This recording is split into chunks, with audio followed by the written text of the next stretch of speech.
તો આ સાથે જ વાત કરીએ અમદાવાદની, તો અમદાવાદ શહેરની શાળાઓમાં વિદ્યાર્થીઓના ડ્રોપઆઉટ રેશિયો ઘટાડવા માટે જિલ્લા શિક્ષણ કચેરીએ એક્શન પ્લાન તૈયાર કર્યો છે। ડીયુએ તૈયાર કરેલી વિશેષ કમિટીમાં જિલ્લા શિક્ષણ અધિકારી અને સ્કૂલ બોર્ડના ચેરમેન સહિતના અગ્રણીઓનો સમાવેશ કરાયો છે, જે અંતર્ગત ધોરણ 8 પાસ કરનારા તમામ વિદ્યાર્થીઓનું સઘન ટ્રેકિંગ કરવામાં આવશે।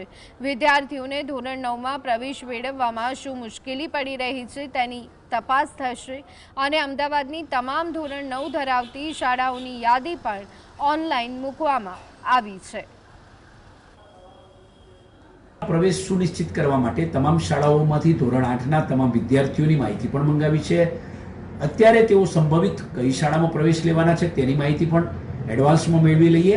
સાથે તે રાજ્ય કક્ષાએથી પણ શિક્ષણ વિભાગ દ્વારા પણ આ બાબતે દરેક જિલ્લાઓને જ્યારે સૂચના આપી છે ત્યારે અમે અમારી કક્ષાએથી અહીંયા અને માર્ગદર્શન મળી રહે પ્રવેશ અપાવવામાં મદદ કરીએ તે માટે અમે પ્રવેશ સેલ